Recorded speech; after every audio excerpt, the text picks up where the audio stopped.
नमस्कार, मैं हूं राज और आप देख रहे हैं प्योर पॉलिटिक्स। भारत की सेना ने यह फैसला कर लिया है कि अगली बार जब भी पाकिस्तान के साथ युद्ध होता है तो पाकिस्तान के परमाणु ठिकाने उसके निशाने पर होंगे।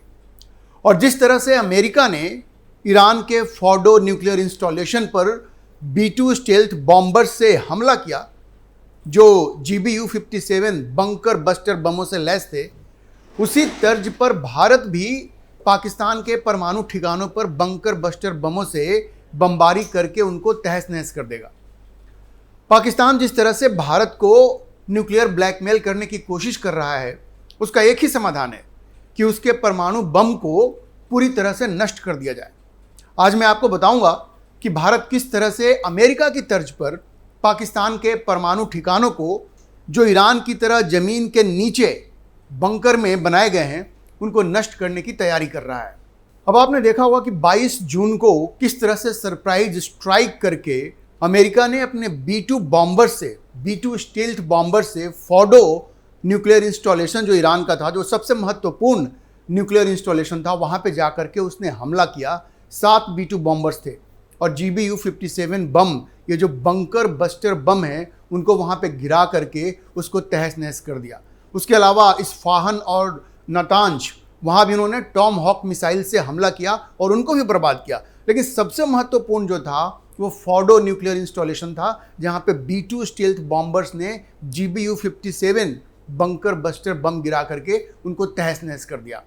अब भारत भी यही चाह रहा है कि जिस तरह से जो क्षमता अमेरिका के पास है, जिसका इस्तेमाल अमेरिका ने फोर्डो न्यूक्लियर इंस्टॉलेशन को बर्बाद करने के लिए किया, उसी तरह की क्षमता भारत के पास भी हो और जिसका इस्तेमाल पाकिस्तान के इन परमाणु ठिकानों को, आपने देखा होगा किनारा हिल्स पे जब भारत की एयरफोर्स ने हमला किया, हालांकि भारत आधिकारिक तौर पे इसको स्वीकार नहीं करता है, लेकिन विजुअल्स हर चीज़ को बताते हैं, जो इमेजेस आई हैं वो सब कुछ बताते हैं।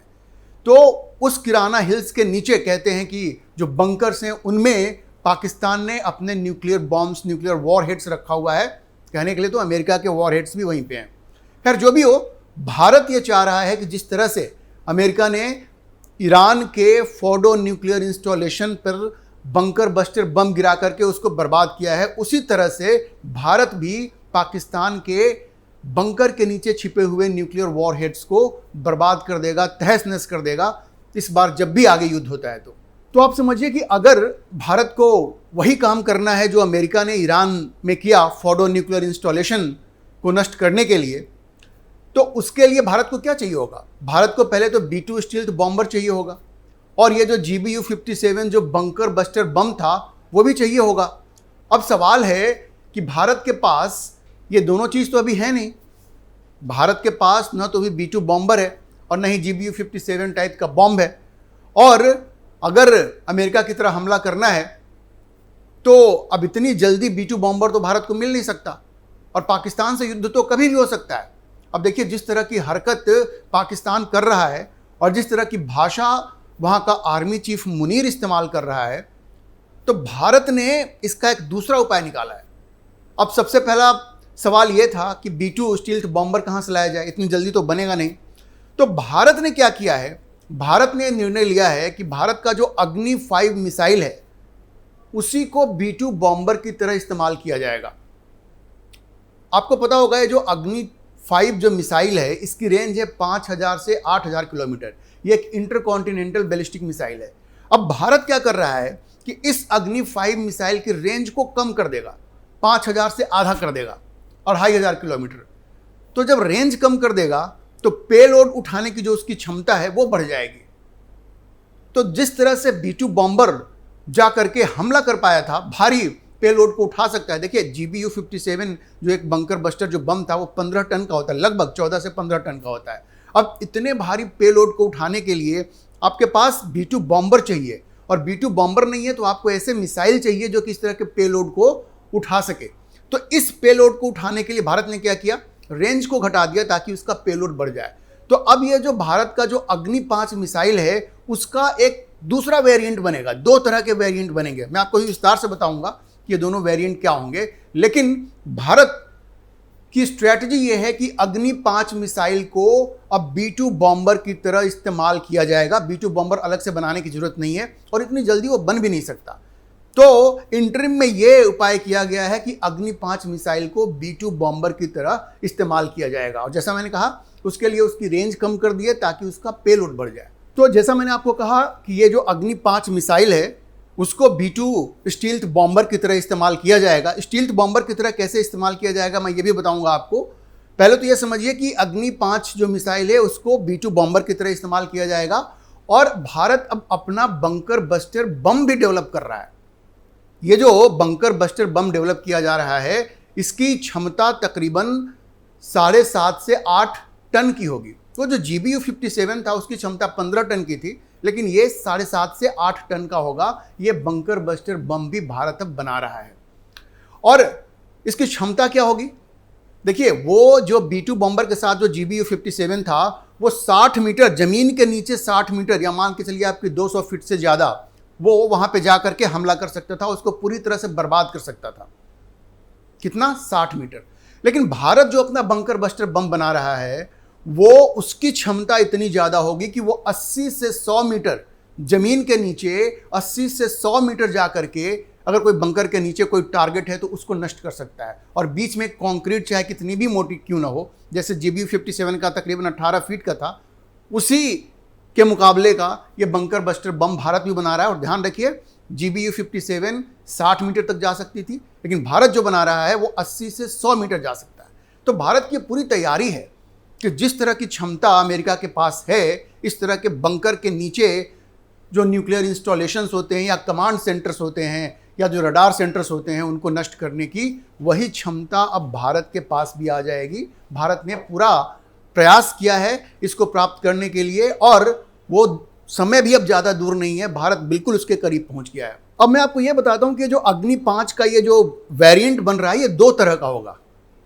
B2 स्टील्थ बॉम्बर की तरह जो अग्नि 5 को इस्तेमाल किया जाएगा उसकी रेंज को घटा करके और पेलोड को बढ़ा करके इसका 2 वेरिएंट होगा। पहला वेरिएंट ये होगा कि जब उससे हमला होगा तो वो जमीन के ऊपर ही फट जाएगा, वो जमीन के ऊपर ही फट जाएगा, लेकिन वो धमाका इतना मजबूत होगा, मतलब इतना भयानक होगा, इतना खतरनाक होगा, वो धमाका इतना खतरनाक होगा कि एक पूरे एयरबेस को वो बर्बाद कर सकता है और उसके साथ जो भी रनवेज हैं, एयरक्राफ्ट हैं, रडार सिस्टम है, उस सबको बर्बाद कर सकता है। तो ये पहला वेरिएंट होगा जो जमीन के ऊपर फटेगा।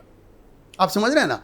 देखिए, इंडियन एयरफोर्स के पास भी ब्रह्मोस और स्काल्प मिसाइल्स हैं जो इस तरह का काम कर सकते हैं और ऑपरेशन सिंदूर के दौरान इस तरह का उन्होंने किया।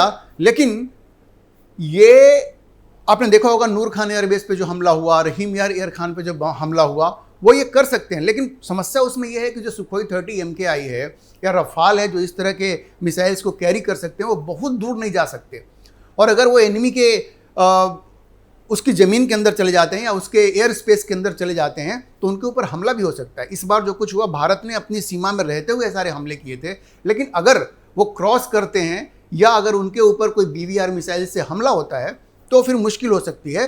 तो ये इस तरह के इतने भारी बॉम्ब को ले जा करके एक तो पहले पेलोड का मुश्किल हो जाता है, सुखोई और रफाल इतने भारी पेलोड नहीं ले जा सकते, और दूसरे उस पर हमले की संभावना होती है। लेकिन ये जो नया वेरिएंट बनेगा ये आप समझिए इसकी स्पीड भी बहुत, मैं भी आपको बताऊंगा कि इसकी स्पीड क्या होगी। पहले तो आप ये समझिए कि पहला जो इसका वेरिएंट है वो जमीन के ऊपर फटेगा और ये जो दूसरा वेरिएंट इसका होगा वो सही मायने में बंकर बस्टर बम होगा। ये जमीन के ऊपर नहीं फटेगा, ये जमीन के अंदर जा करके जिस तरह से ईरान के फोर्डो न्यूक्लियर इंस्टॉलेशन पे जो हमला हुआ वो जमीन के अंदर जा करके उसने नष्ट किया, उस तरह से जो दूसरा वेरिएंट इसका होगा वो जमीन के अंदर जा करके फटेगा। तो 2 तरह के वेरिएंट होंगे। और मैंने आपको कहा कि अगर रफाल हो या सुखोई हो, अगर वो इस तरह का हमला करने की कोशिश करते हैं तो एक तो 2 समस्या है, एक तो इतना भारी पेलोड ले जाना संभव नहीं होगा और दूसरे वो डिटेक्ट हो सकते हैं। इनके साथ ये जो मिसाइल्स बन रहे हैं इनकी खासियत ये है कि ये मैक 8 से मैक 20 मतलब ध्वनि की जो रफ्तार है उससे 8 गुना से लेकर के 20 गुना तक इनकी रफ्तार हो सकती है। मतलब एक तरह से ये हाइपरसोनिक वेपन्स है, ये हाइपरसोनिक मिसाइल्स होंगे जिनको डिटेक्ट नहीं किया जा सकता। अभी तक तो कोई ऐसी टेक्नोलॉजी नहीं है कि आप इनको डिटेक्ट कर सकते हैं। तो आप सोचिए कि बहुत ही खतरनाक मिसाइल है जो भारत बना रहा है जिसका इस्तेमाल वो B2 स्टील्थ बॉम्बर की तरह करेगा। अब देखिए जब भारत के पास ये अग्नि 5 के दोनों वेरिएंट आ जाएंगे तो भारत आसानी से न सिर्फ बंकर में रखे गए न्यूक्लियर वॉरहेड्स को टारगेट कर सकता है, बल्कि सारे जो कमांड एंड कंट्रोल सिस्टम होते हैं दुश्मन के, उनको भी टारगेट कर सकता है। जो मिसाइल जहां पे स्टोर करके रखते हैं, जो साइलोस होते हैं, उनको टारगेट कर सकता है। जो भी महत्वपूर्ण मिलिट्री इंफ्रास्ट्रक्चर है दुश्मन देश का, जो आमतौर पर बंकर्स में होते हैं। और आपको ये भी पता होगा कि जो मुनीर था, आसिम मुनीर, जब ऑपरेशन सिंदूर चल रहा था वो भी बंकर में छुपा हुआ था। तो जब इस तरह की कैपेबिलिटी आ जाएगी, जब इस तरह के बम आ जाएंगे और इस तरह के मिसाइल भारत के पास आ जाएंगे, तो भी बंकर में छुपा हुआ नहीं रह सकता। वो भी, उसके लिए भी, उसको भी जान के लाले पड़ जाएंगे। और भारत ये सारी प्लानिंग कर रहा है। तो देखिए, युद्ध तो कभी भी हो सकता है पाकिस्तान के साथ। पाकिस्तान प्लान कर रहा है। अभी मैंने आपको एक पिछले अंक में बताया था कि कैसे इंटेलिजेंस एजेंसी ये बता रही हैं कि जिन आतंकी ढांचों को भारत ने बर्बाद किया था ऑपरेशन सिंदूर में, पाकिस्तान उनको फिर से खड़ा कर रहा है। लेकिन भारत इस बार पाकिस्तान को वैसा ही सबक सिखाएगा जैसे इजराइल और अमेरिका ने मिल करके ईरान को सिखाया। क्या किया? दो चीजें हुई और ये दोनों चीजें इस बार भारत भी करेगा। पहला क्या? पहला तो कि पाकिस्तान के परमाणु ठिकानों को नष्ट करना। और उन परमाणु ठिकानों को नष्ट करने के लिए भारत ने अब एक तरह से B-2 स्टील्थ बॉम्बर का भी जुगाड़ कर लिया है। अग्नि 5 मिसाइल को इस्तेमाल करेगा B-2 स्टील्थ बॉम्बर की तरह। और जो GBU-57 उनका बम है, उसी तरह का भारत भी बंकर बस्टर बम बना रहा है। और दूसरे क्या? देखिए, इजराइल ने इस बार क्या किया? ईरान के टॉप आर्मी जनरल्स को चुन चुन करके ठिकाने लगाया, उनके न्यूक्लियर साइंटिस्ट को ठिकाने लगाया। इस बार भारत ने भी ये फैसला कर लिया है कि जो जनरल मुनीर है और इस तरह के जो टॉप आर्मी जनरल्स हैं, वो भी नहीं बच पाएंगे। और ये कई इंटरनेशनल इंटरलोक्यूटर्स को ये बता दिया गया है कि भारत भी इस बार ऐसा ही कुछ करेगा। तो अगर इस तरह के मिसाइल्स और इस तरह के बम भारत के पास रहे तो मुनीर चाहे किसी भी बंकर में छुपा हुआ हो, वो इस बार बच नहीं पाएगा। ये तो बिल्कुल तय है। तो भारत ने बिल्कुल कमर कस लिया है कि अगर इस बार युद्ध होता है, और जैसा मैंने आपको कहा, ये युद्ध कभी भी हो सकता है, क्योंकि जिन आतंकी ढांचों को फिर से जीवित कर रहा है पाकिस्तान, वहाँ जिन आतंकियों को ट्रेनिंग मिलेगी वो क्या करेंगे। और अभी कुछ दिनों पहले, 1-2 दिन पहले ही, जो आसिम मुनीर है, उसने एक तरह से कश्मीर में जो पहलगाम की घटना हुई उसका समर्थन किया और कहा कि एक तरह से नहीं, वो भारत जिसको कह रहा है कि आतंकवाद है, वो फ्रीडम स्ट्रगल है। आप सोच लीजिए, ये कभी भी कुछ भी कर सकता है। ये एक तरह से धमकी भी दे रहा है भारत को कि हम ये दोबारा करेंगे। तो ये युद्ध कभी भी हो सकता है, क्योंकि प्रधानमंत्री मोदी ने ये कह दिया है कि अब कोई भी act of terror, act of war समझा जाएगा। तो ये युद्ध कभी भी हो सकता है। ऑपरेशन सिंदूर पार्ट 2 कभी भी हो सकता है। और इस बार भारत ने बिल्कुल ये फैसला कर लिया है कि जिस तरह से अमेरिका और इजराइल ने मिल करके ईरान को बिल्कुल तहस नहस कर दिया, उसी तरह से इस बार भारत भी पाकिस्तान के परमाणु ठिकानों को तो नष्ट करेगा ही, ये आसिम मुनीर भी बिल्कुल निशाने पर होगा। अभी के लिए इतना ही। हम इस खबर पर नज़र बनाए रखेंगे और आपको अपडेट करते रहेंगे। आप इस मुद्दे पर क्या सोचते हैं, अपनी राय कमेंट बॉक्स में ज़रूर लिखें। और अगर आपको ये वीडियो पसंद आया हो तो आप इसे लाइक करें, शेयर करें और हमारे चैनल को सब्सक्राइब जरूर करें।